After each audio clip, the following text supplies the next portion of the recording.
sa lalagay? Ha? Natutok ako sa mukha ko. Ha? Yo, what's up? Welcome to my vlog. Aray. Meron kami dito. Meron kami baby. Meron kami baby. May ano pa? Placenta.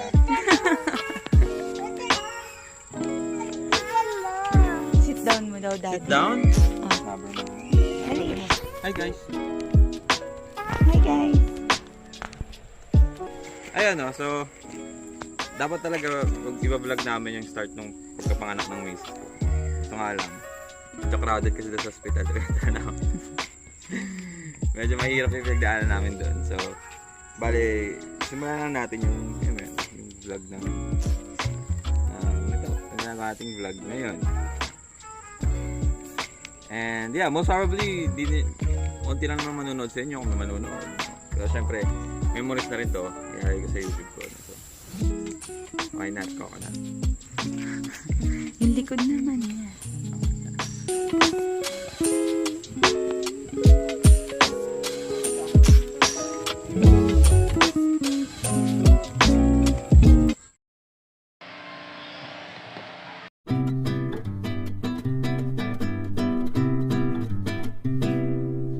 So ayun, di medyo maraming adjustment or pagbabago na kailangan namin gawin. Unang-una doon, syempre yung parang schedule namin sa araw-araw. Kasi unlike before, meron na kaming, yun nga, may newborn kami, no? Sa Tokyo. So, syempre kada umaga kailangan namin siyang painitan. Gising ng maaga, syempre, para mahabol yung araw na hindi sobrang init, no? Siyempre kung dati, binabalance natin lahat. Ngayon, hindi lang doble, triple na yung pagbabalance ng ano yung dapat unahin at pwedeng pagsabayin. Anong hawakan? Nangyari is parang salitan. Kasi kadalasan, siya yung nag-handle kay Tokyo. Madalas. Pero, at the same time, yung mga pagkakataon, syempre, may kailangan siyang gawin. So, syempre, kailangan may aalala di ba? And, kagandahan doon, hindi namin kailangan umalis parehas palagi kasi andito naman si Mien, di ba? Siya yung naging runner namin na magbibili sa tindahan, yung mga ganito. Oh, matatapon pa. I feel like magbabago pa siya, no? Kasi si Tokyo kasi puro pa-sleep pa. Tsaka, oo nga, dito, na-handle naman siya ng maayos. Gawa ng kahit na panahon ng kalikutan at kakulitan ni Claude, bilang 2-year-old na bata, may mga bagay na naiintindihan na niya. Natuturuan na siya pag sinabing, wag. Hindi siya marunong mag-sit.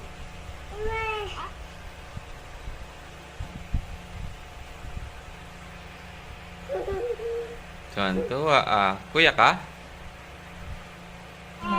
Oo, ano naman? Ha? Kiss mo na para di na siya iyak. Saan? Ay, huwag buhatin. Huwag mo buhatin. Mima. Mima. Ayan na, go. Go. Yay! Wait lang, linisan natin. Naiyak na.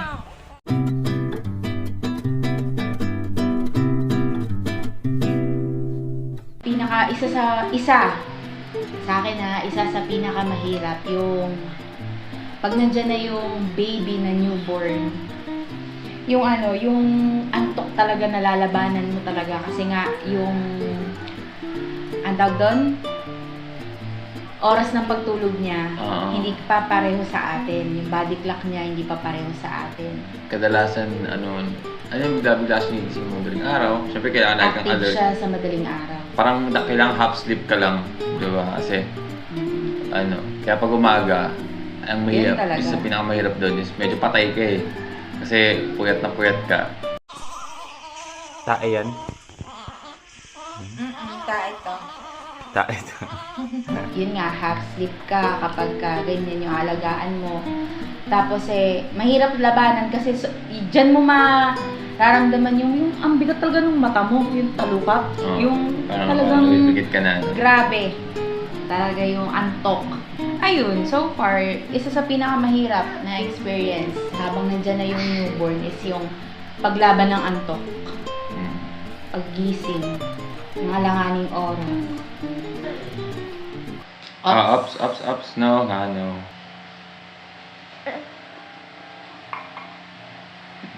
Where ka? Pinipilit mo yan, ipasok yung mukha niyo. Tumay dito. Ito ka. Halika dito, Mien.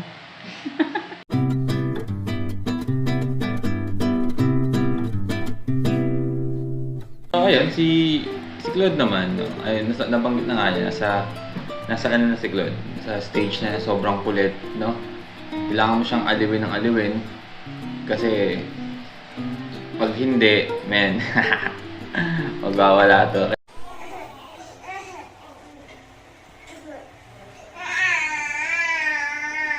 Ito, wait lang. Kailangan, katulad ni Claude, naghahanap siya ng atensyon, no? Dahil sa laro. May mga times na kaya niya na maglaro, na siya lang mag-isa, pero syempre, may mga times na gusto niya meron siyang kalaro. Of course, 2-year-old pa lang siya, so... Oops. Okay. Sir, tandaan mo, Sergeant. Baril mo, ha? Kakampi tayo ni Cardol. Ano? Kakampi tayo ni Cardol. Let's go. Let's go na? Let's go na. Sit down, katulad kay Daddy.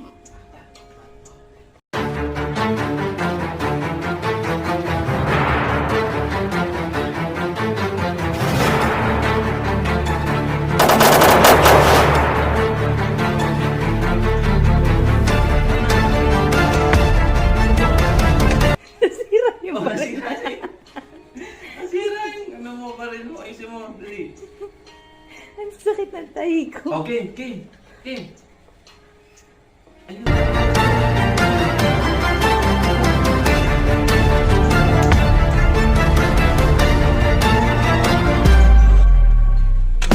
Ano ba?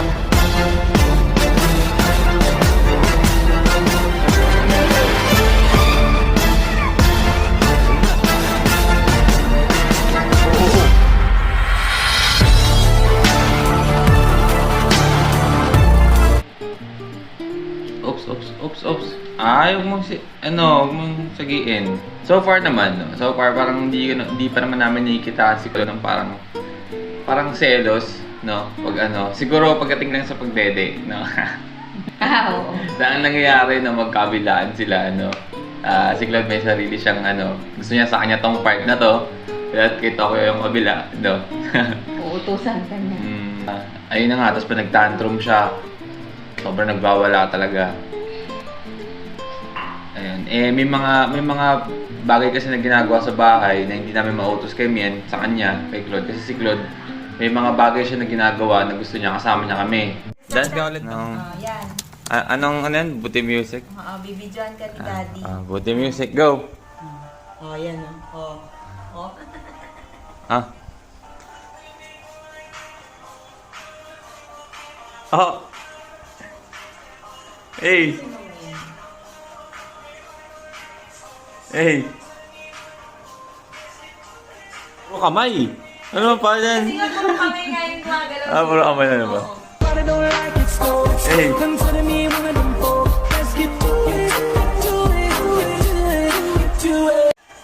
Tira mamaya sa side di ulo niyan. Oo, di ba? Mukhang may Jollibee to Mukhang magja-Jollibee to Galing. Pagod na Tapos ikaw. na? Napakagod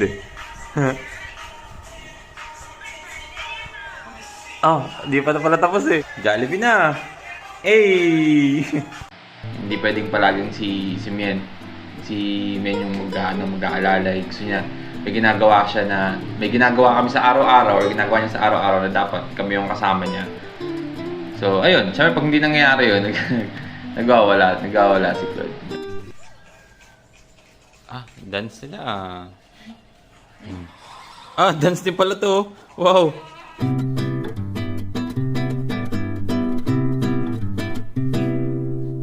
Siguro yung adjustments, yung... Ewan ko sa'yo Pero sa akin kasi marami akong pwedeng i-consider na adjustments. Lalo na pagdating sa sarili ko. Kasi syempre, ano na yun last baby name. Kaya syempre, doon din ako sa part na parang tinutulungan ko yung sarili ko na mag-sink in, i-absorb ko na enjoyin ko lalo yung motherhood, na ganyan pa lang yung mga edad nila, lalo na nitong dalawa, kasi isa pa binata na. Tokyo. 1 week na ang Tokyo namin. Yee. Ayan. Ready mo sa'yo yung kalan. Puhugasan ka na. Lato ka?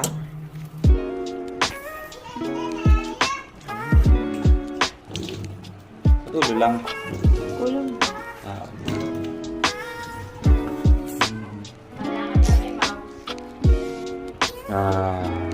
Shower ikaw sa lababo. Wow.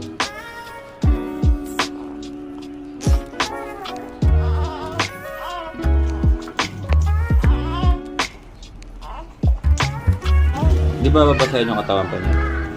Tapos na. Ha? Ulo mo na sa katawan. Kakal ko naman to. Yun na.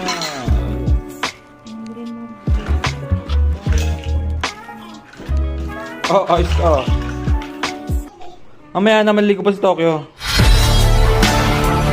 Ligo pa. Good. Sunurin ka ngayon Wow! Ha? Nanonood ka? Ligo siya, no? Ligo ka na rin. Huwag ka mag-uubad. Mamaya ka na. Ano? Hindi maubad. Ang galing Oh, paano matanggalin yan? Paano matanggalin yan? Lasing na. Ano na ba